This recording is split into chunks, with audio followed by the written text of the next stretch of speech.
रामकृष्ण हरी सर्वांना. आज दिनांक 14 जुलै 2026.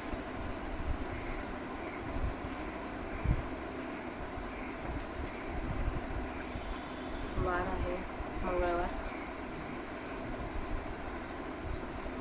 आणि आज आपण 18व्या अध्यायाला सुरुवात करणार आहोत.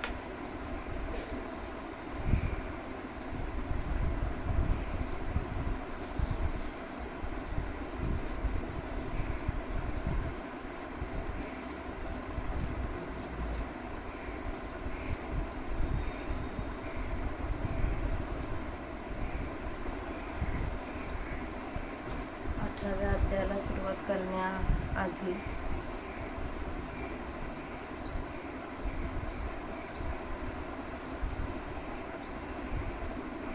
जेव्हा मी ज्ञानेश्वरीचं पारायण केलंय, म्हणजे प्राकृत भाषेतलं पारायण, ते साप्ताहिक कीर्तन सेवा जिथे आयोजित असतात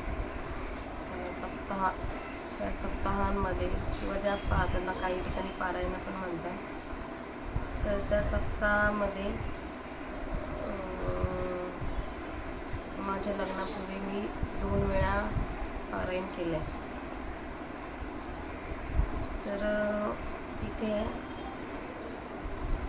काही लोकांना पूर्ण 7 दिवस बसायला वेळ मिळत नाही त्यांच्या कामामुळे. मग ते जे वाचणारे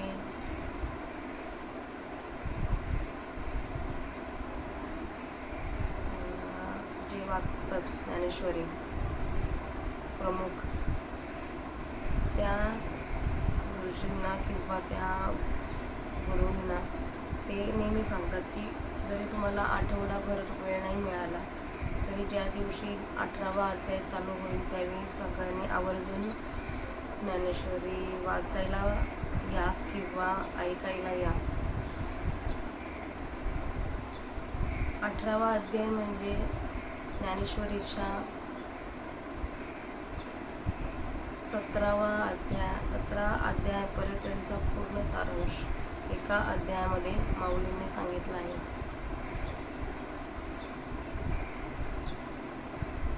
तर 18व्या अध्यायाला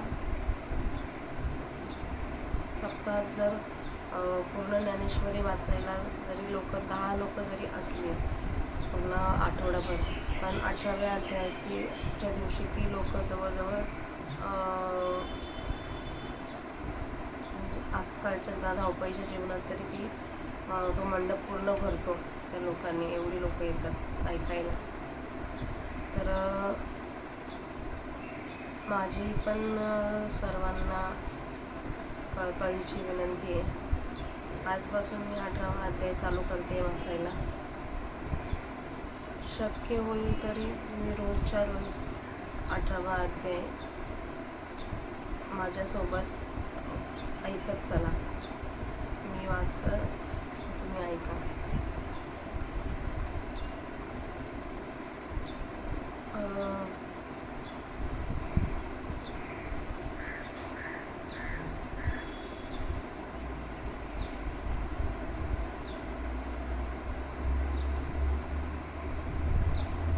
मागच्या जन्मीची आपली काहीतरी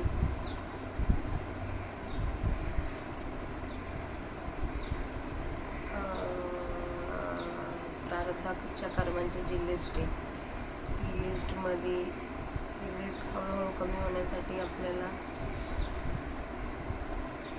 ऐकलंच पाहिजे.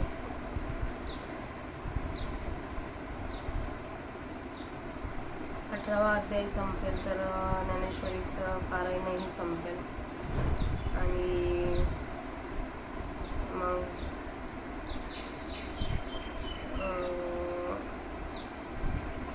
जसं होईल तसं मी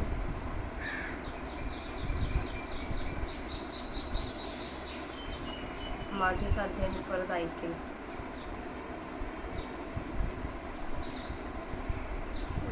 यूट्यूबवर खूप सारे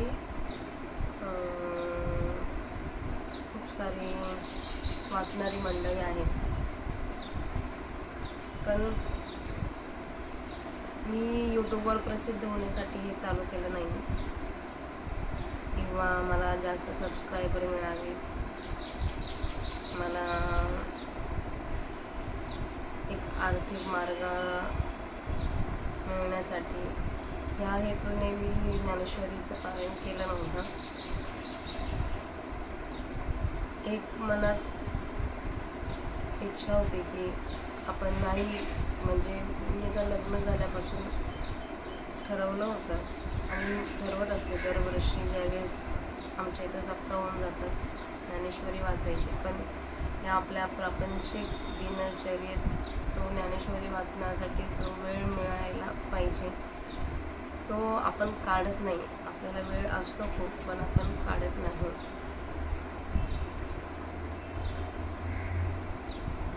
पण एकदा वेळ निघून गेलं. आता मी 10 वर्षापूर्वी बॅक जाऊन मी परत 24 वर्षाची होऊ शकत नाही. वेळ पुढे नेते आपल्याला. तर मी वेळेसोबत आपल्याला जायला वेळ आपल्याला पुढे ढकलते, वेळ पुढे जात नाही. तर शक्य होईल तेवढं आपण नामस्मरण केलं पाहिजे, शक्य होईल तेवढं आपण देवाचं चिंतन केलं पाहिजे, शक्य होईल तेवढे आपण ज्ञानेश्वरीसोबत राहिलं पाहिजे, शक्य होईल तेवढी आपण ज्ञानेश्वरीचं रोज वाचन केलं पाहिजे. एका अध्यायात माऊलींनी, मला वाटते 9व्या अध्यायाच्या शेवटी माऊलींनी सांगितलं होतं की जो ही ज्ञानेश्वरी जरी ज्याला वाचायला नाही मिळाली त्यांनी नुसती ऐकली तरी ऐकणाऱ्या श्रोत्यांना मोक्ष प्राप्त होऊ शकतो. जर माऊलींनी 750 वर्षांपूर्वी एवढं मोठं बोलून ठेवले आपल्यासाठी, तर मग आपण का नाही ते आपल्या दैनंदिन आयुष्यामध्ये अंमलात आणत? हा माझा स्वतःला पण प्रश्न आहे आणि श्रोत्यांना पण प्रश्न आहे.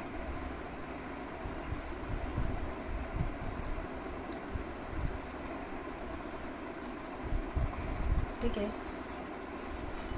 जे झालं ते बदलू तर शकत नाही आपण, कारण की लाईफमध्ये रिवाइंड हा ऑप्शन नसतो. तर रिस्टार्ट हा ऑप्शन तर आहेच आपल्याकडे. तसं आपल्या डेली रुटीनला रिस्टार्ट करून रोज एक पान तरी ज्ञानेश्वरीचं वाचा आणि शक्य होईल तर सगळ्यांनी स्वतःच्या घरी एक ज्ञानेश्वरी विथ मराठी अर्थासहित ठेवा आपल्या ग्रंथांच्या सोबत.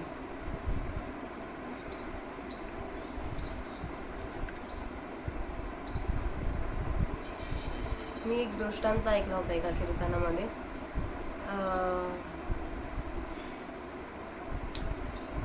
एक व्यक्ती प्रवास करत होता आणि प्रवासात जाता जाता त्याच्याजवळ बॅग होती, अशी एक गळ्यात अडकवायची बॅग होती. एस टीने आपला तो चालला होता आणि एस टीने जाता जाता एका घाटावर, अवघड वळणावर त्या एस टीचा एक ॲक्सिडेंट झाला. ॲक्सिडेंट खूप डेंजर होता, त्याच्यातून कोणीही वाचणं शक्य नव्हतं. पण त्या व्यक्तीच्या जवळ त्या बॅगेत ज्ञानेश्वरी होती, जी आपली प्राकृत भाषेतील ज्ञानेश्वरी असते ना, ती होती. तर ती व्यक्ती, एवढ्या सगळ्यांमधून ती व्यक्ती वाचली, ती व्यक्ती जिवंत राहिली फक्त माऊली तिच्याजवळ होते, माऊली तिच्यासोबत होते म्हणून. दृष्टांत सांगताना सुद्धा माझ्या अंगावर काटा येत होतो. सांगायचं हेतू हाच की जग आपल्यासोबत राहील माहीत नाही.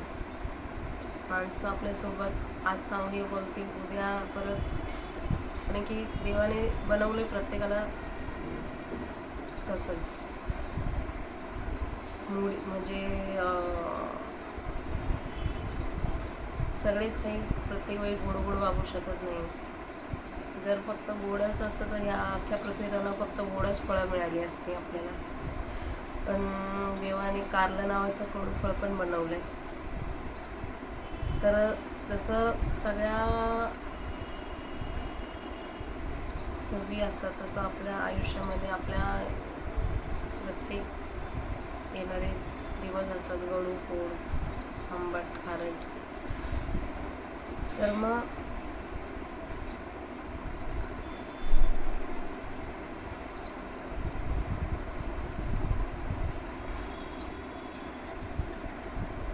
जे मिळाले त्याच्यासाठी कृतज्ञ राहा.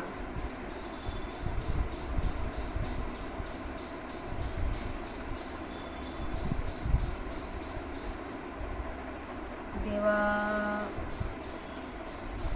ही सगळी लोक आपल्याला एकटं पाडतील, पण आपली माऊली आपल्याला कधीच एकटं पाडत नाही.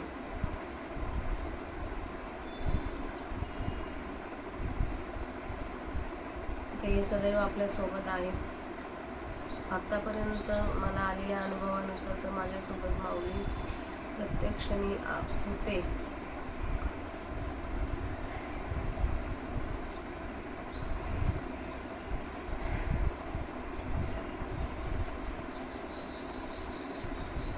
सो सांगायचं तात्पर्य एवढंच की जे आहे ते माऊलींजवळ सरेंडर करा ते सगळ्या गोष्टी, आणि त्यांच्यावर विश्वास ठेवून चालत राहा. आयुष्य खूप सुंदर आहे.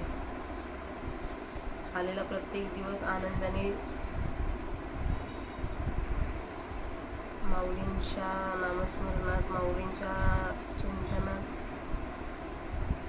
कसा जाईल याचं ज्याचं त्याने प्रत्येकाने स्वतःचं ठरवायचं.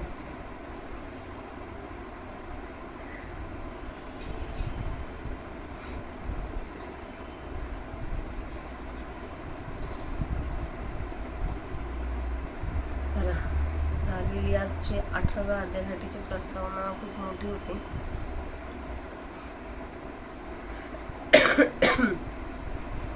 तर माझं एवढंच आहे की 18वा अध्याय आता चालू झाला आहे, तर सगळ्यांनी शक्य होईल तेव्हा ऐकत राहा रोजच्या रोज. 18वा अध्याय संपला का मग माझं लाईव्ह टेलिकास्ट बंद.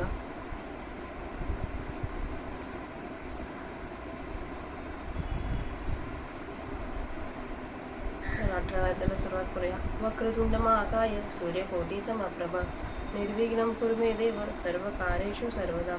अलंकापुरी पुण्यभूमी पवित्र तिथे नांदतो ज्ञान राजा सुपात्र. तया आठविता महापुण्य राशी नमस्कार माझा श्री सद्गुरु ज्ञानेश्वराशी. अध्याय 18वा. जय जय देव निर्मळ निज जनाखिल मंगळ.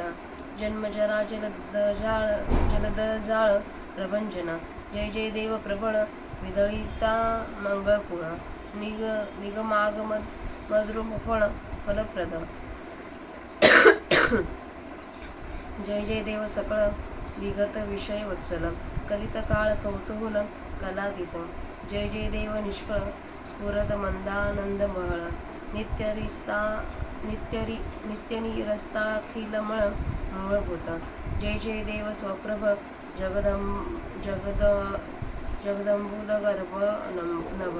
भुवनोद्भवारंभस्तंभ भवध्वंस. जय जय देव निच्छळ चलित चित्त पानतुंदिल. जगदुन्मिलना विरल केली प्रिय. जय जय देव विशुद्ध विदोदयोद्यान द्विरद. शमदम मदन मदभेद दयार्णव. जय जय देव कुरूप अतिकृत कंदर्प सर्पदर्प. भक्तभाव भुवनदीप तापापह, जय जय देव अद्वितीय, परिणोत परमैक प्रिय, निजजनित भजनीय मायागम्य, जय जय देव श्रीगुरु अकल्पनाख्य कल्पतरू, स्वसंविद द्रुम बीज करोरो विना, हे काय ऐकेक ऐसे नाना परिभाष वशे, स्तोत्र करू तुझे उद्देशे निर्विशेषा, जीही विशेषणी विशेषजे, ते दृश्य नव्हे रूप तुझे, हे जाण मी म्हणून इलाजे वान नाही, परिमर्यादेचा सागरू हातवची तयाड करू, जवना देखे सुधा करू उदय आला, सोमाकांतो निज निर्झरी, चंद्र अर्घ्याधिक नकने, ते तोचे अवधारी करवी केजी, नेनो कैसी वसंत संगे, औचित्या वृक्षाची अंगे, कुटती ते तयाही जोगे धरणी नोहे, पद्मिनी रवी किरण लाहे मग लाजे कोण, का जळे शिवतले लवण अंग भुले, तैसा तू ते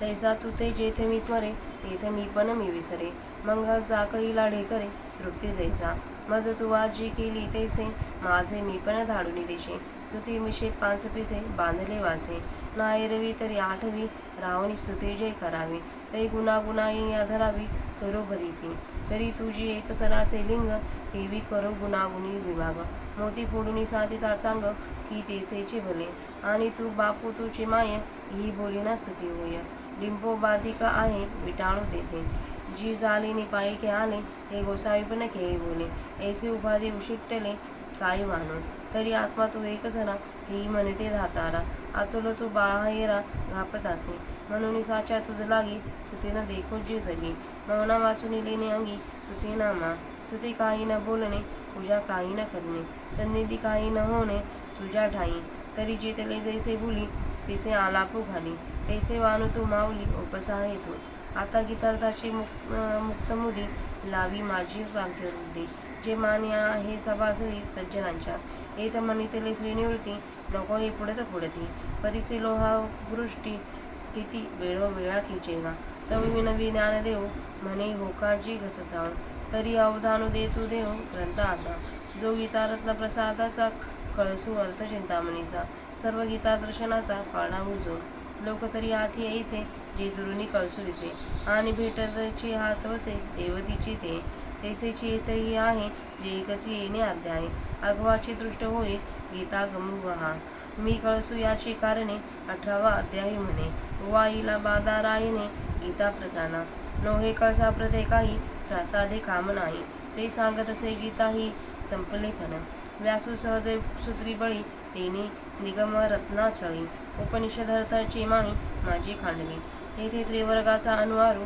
आढळू निघाला जो अपारू, जो महाभारत प्राकारू होवता गेला, माझी आत्मज्ञानाचे एकवट, दळवाटे झाडुनी चोपड, घडिले पार्थैव वैकुंठ संवाद कुसरी, निवृत्ती सूत्र सोडूनिया, सर्व शास्त्रात पुरवणिया, आओ साधीला मांडनिया, मोक्ष रेखेचा, ऐसेनी करिता उभारा, 15 अध्यायात 15, भूमी निर्वालिया पुरा, रासाधू झाला, उपारी 16वा अध्याय, तो ग्रीव घंटेचा आहो, सप्तदशो तोचे ठाव वडघाणीये, तयाही वरी अष्टदशो, तो अपैसा मांडला कसू, उपरी गीतादिकी व्यासू, ध्वजे लागला, म्हणून मागील जे अध्याय, ते सडत भूमीचे आहे, त्यांचे पुरी दावित आहे आपुल्या अंगी, झालया कामया नाही जोळी, ते कसे होय उजरी, देवी अष्टादशमीवरी साध्यंत गीता, ऐसे व्यासे विधानिये, गीता प्रसाद सोडणीये, आणून राखिले प्राणिये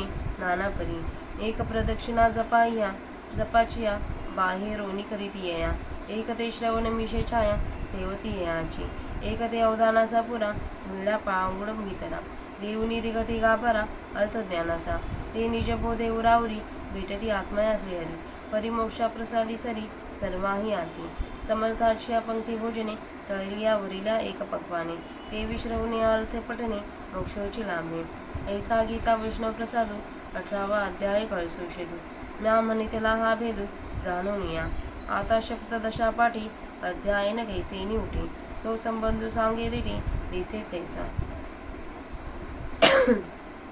इथे आपल्या पहिल्या 50 ओव्यांचं वाचन झालंय. आता त्याचा मराठीत अर्थ वाचते.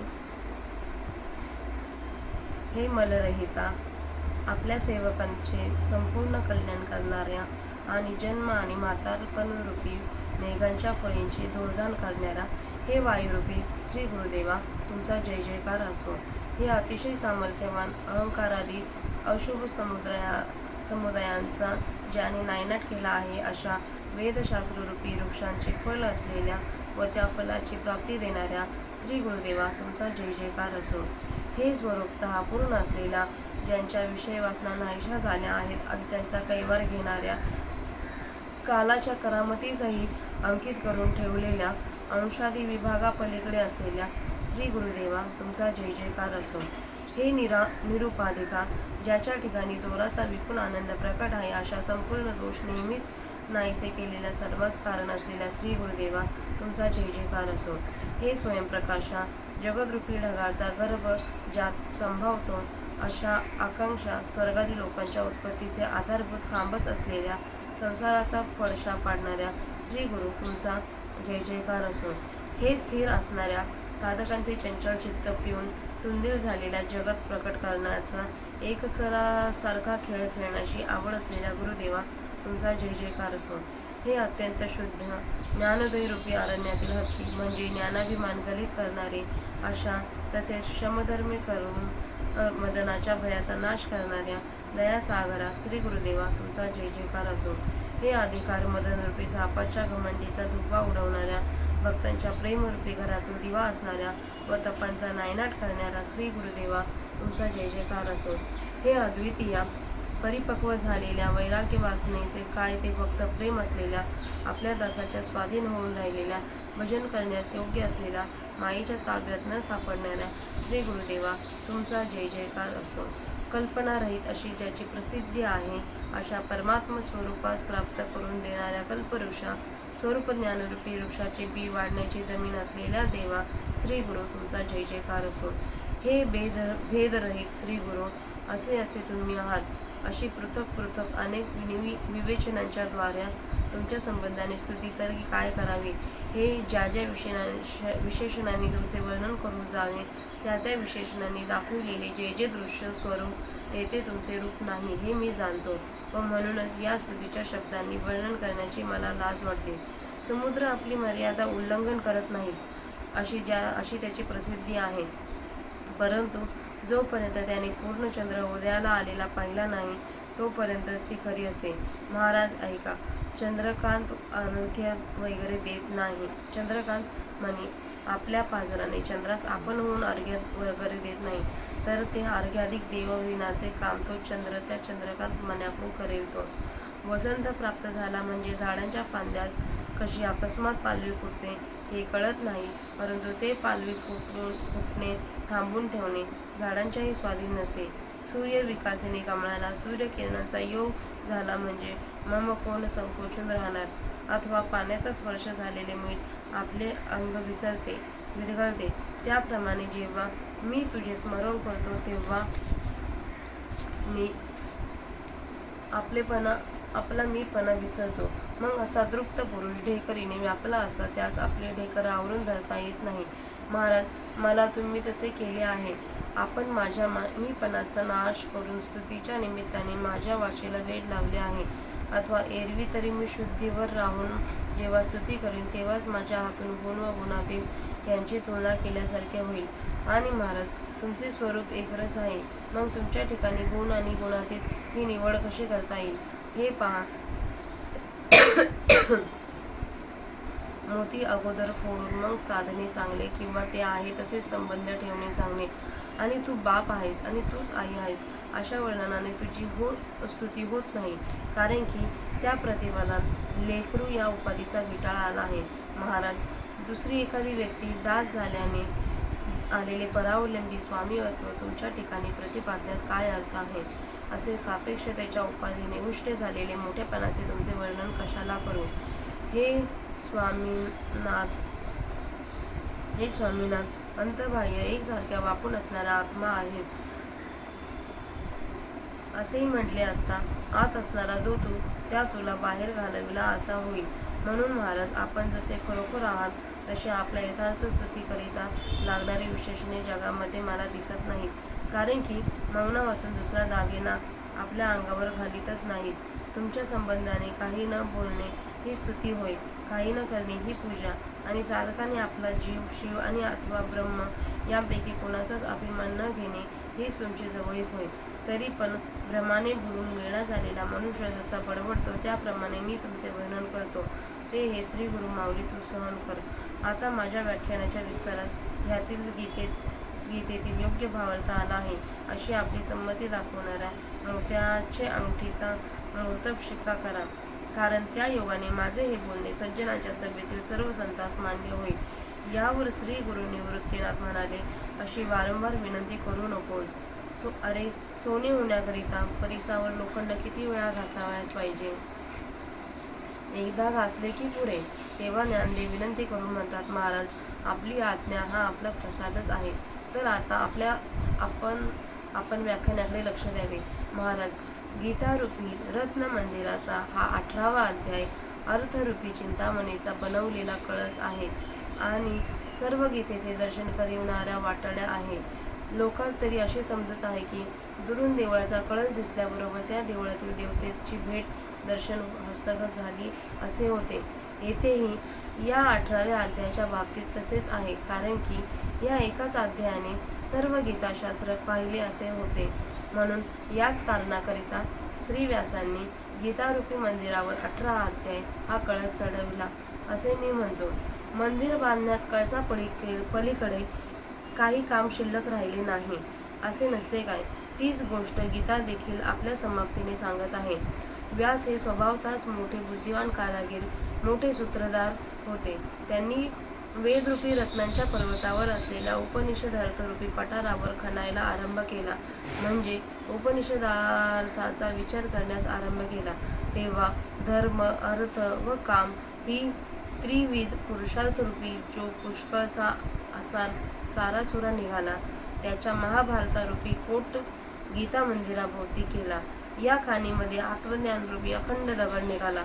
तो चातुर्याने साफसूफ करून त्याचा श्रीकृष्णार्जुन संवादरूपी चांगला चिरा तयार केला. निवृत्तीरूपी ओळंब्या लावून सर्व शास्त्रार्थाची पुरणे घालून व्यासांनी त्या चिऱ्याच्या मांडणीने मोक्षाच्या स्वरूपाचा आकार साधला.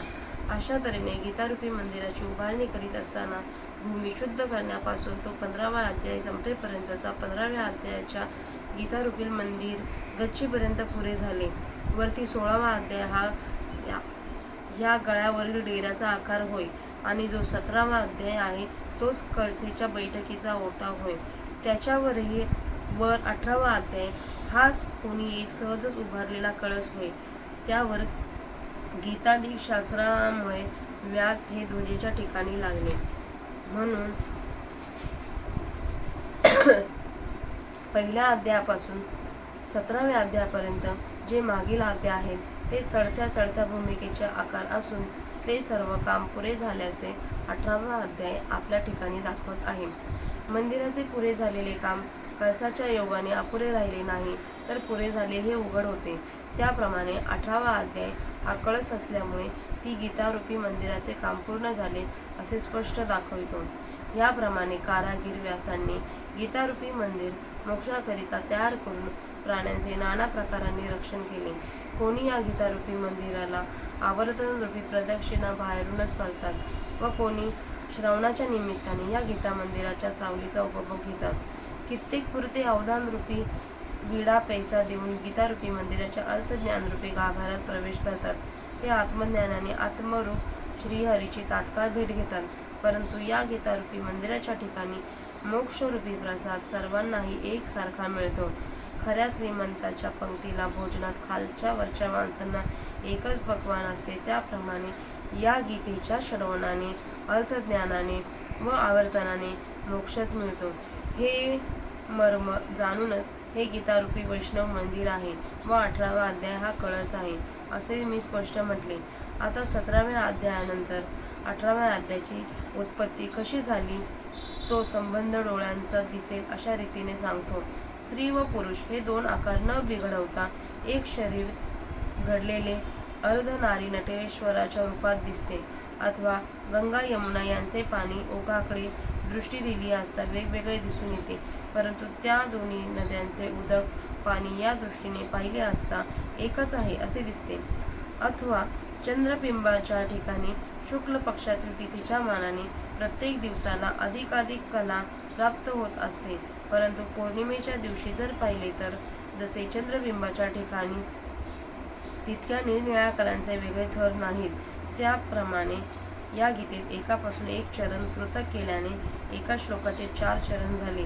तसेच एका अध्यायात एक श्लोकाहून दुसरा श्लोक निराळा असा तोडल्याने एका अध्यायाचे अनेक श्लोक झाले.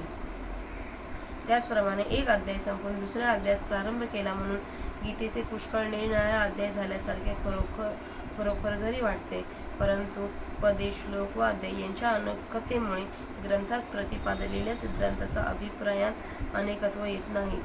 रत्नांच्या हारात रत्ने अनेक असली तरी दोरी जशी एकच असते. तर आपण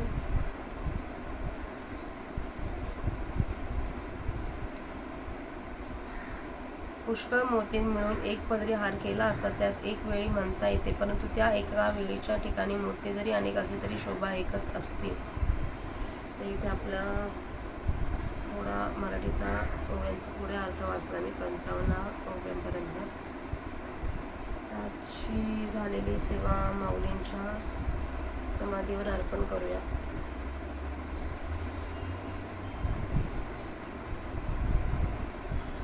आणि सेवेला स्वल्प विराम देऊया. रामकृष्ण.